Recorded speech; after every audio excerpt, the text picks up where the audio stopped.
আর সময় নেই, কালই তোমাদের মাধ্যমিক পরীক্ষা। আজ রাতটুকু আশা করি তোমরা সবাই সুষ্ঠুভাবে আত্মবিশ্বাস নিয়ে পরীক্ষাটা দেবে। আর পরীক্ষা শেষে এসে কমেন্টে জানাবে কিন্তু এই ভিডিওটা থেকে তোমাদের কটা প্রশ্ন কমন এলো। আমি তোমাদের জন্য মাধ্যমিক 2026-এর একেবারে চূড়ান্ত নমুনা প্রশ্নপত্র, যেটা শেষ মুহূর্তে রিভিশন দিলে পরীক্ষার হলে গিয়ে অনেক প্রশ্নই তোমাদের কাছে পরিচিত লাগবে। আর দেরি না করে চলো শুরু করি আজকের মাধ্যমিক চূড়ান্ত প্রশ্নপত্র। প্রথম প্রশ্ন থেকে দেখো, প্রথম প্রশ্ন, সঠিক উত্তরটি নির্বাচন করো। তপন যে বিষয়টি নিয়ে গল্প লিখেছিল সেটি হলো, আমরা সবাই জানি, কিভাবে ভর্তি হওয়ার দিনের অভিজ্ঞতা ও অনুভূতি নিয়ে। তারপরে প্রশ্নটা দেখো, 4 খণ্ড রামায়ণ কপি করে একজন লেখক অষ্টাদশ শতকে কত টাকা পেয়েছিলেন? উত্তর হবে কয়ের 7 টাকা। তারপরে প্রশ্নটা দেখে নাও, জগদীশ বাবুর বাড়িতে সন্ন্যাসী ছিলেন 7 দিন, 3 দিন, 5 দিন না 1 দিন? উত্তর হয়ে যাবে 7 দিন।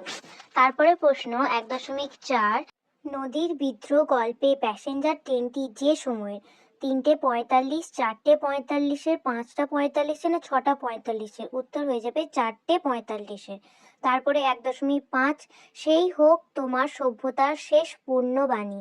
পূর্ণবাণীটি হলো, হিংস্র প্রলাপ, বজ্রার ঘটা, সুন্দর আরাধনা, ক্ষমা করা। উত্তর হবে ক্ষমা করা। তারপরে প্রশ্ন, জিজ্ঞাসিলে মহাবাহু বিস্ময় মানিয়া। মহাবাহু জিজ্ঞেস করেছিলেন দেবী লক্ষ্মীকে, প্রমীলাকে, সৈন্যদলকে না কুম্ভকর্ণকে? উত্তর হবে দেবী লক্ষ্মীকে।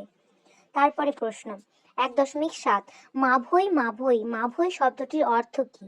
ভয় করো না, থেমে থাকো, সামনে চলা না এগিয়ে চলা? উত্তর হয়ে যাবে ভয় করো না।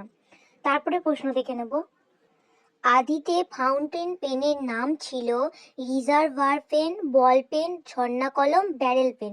উত্তর হয়ে যাবে রিজার্ভার পেন। তারপরে প্রশ্ন, কত খ্রিস্টাব্দে কলিকাতা বিশ্ববিদ্যালয় পরিভাষা সমিতি নিযুক্ত করেছিল? উত্তর হবে 1936 খ্রিস্টাব্দে। তারপরে দেখে নেব 1.10, হিসাবের মেজাজ চড়ে গেল। নিম্নরেখ পদটি কোন কারকের উদাহরণ? উত্তর কর্মকারক, করণকারক, কর্তৃকারক না অপাদানকারক? এখানে উত্তর হবে কয়ের দাগ কর্মকারক। তারপরে প্রশ্ন, দ্বন্দ্ব সমাসের দ্বন্দ্ব শব্দটির অর্থ কি? দ্বন্দ্ব হচ্ছে মিলন। নেক্সট প্রশ্ন, যে সমাসে উপমান, সাধারণ ধর্ম ও সাদৃশ্যবাচক পদের উল্লেখ থাকে কিন্তু উপমেয় থাকে না, তাকে বলে সাধারণ কর্মধারয়, উপমান কর্মধারয়, উপমিত কর্মধারয়, রূপক কর্মধারয়? এখানে উত্তর হবে উপমান কর্মধারয়। তারপর প্রশ্নটা দেখে নাও, দার্শনিক তাকেই বলি যিনি কানে কলম গুঁজে দুনিয়া খোঁজেন। বাক্যটি হলো সরল বাক্য, জটিল বাক্য, যৌগিক বাক্য না মিশ্র বাক্য? উত্তর হয়ে যাবে জটিল বাক্য। তারপরে প্রশ্ন, কর্মবাচ্যের কর্তাকে বলে? উত্তর হবে অনুক্ত কর্তা। তারপরে 15 নম্বর দাগেরটা দেখো, বাক্যের যোগ্যতা বলতে বোঝায় বাস্তবতা, কৌতূহল, আকর্ষণ না মনোভাব? উত্তর হবে বাস্তবতা। তারপরে 16 নম্বর দাগ, উপপদ শব্দের অর্থ হলো? উত্তর হবে সমীপবর্তী পদ, সমীপবর্তী পদ। তারপর 17 নম্বর দাগ, প্রদত্ত শব্দগুলির কোন দুটি বিদেশি অনুসর্গের উদাহরণ? দেখো, উত্তর হবে দরুন আর বনাম। এবার দেখো 2 এর দাগের গুলো দেখবো। 2 এর দাগের 2.1, 2.2, 2.3 আর 2.4। প্রথমে থাকবে তোমাদের গল্প থেকে 4টে প্রশ্ন করতে হবে। তারপরে তারপরে ছড়া থেকে তোমাদের 4টে প্রশ্ন করতে হবে। তারপর নাটক থেকে তোমাদেরকে 3টে প্রশ্ন করতে হবে এবং ব্যাকরণ থেকে তোমাদেরকে 8টি প্রশ্ন করতে হবে। মোট থাকবে 19 নাম্বার। দেখো, গল্প থেকে আমরা প্রশ্নগুলো দেখিনি। প্রথমে প্রশ্ন আছে, গায়ে কাঁটা দিয়ে উঠল তপনের। তপনের এই অবস্থার কারণ কি ছিল? 2 এর দাগে, আমার অপরাধ হয়েছে। বক্তা কখন কথা বলেছেন?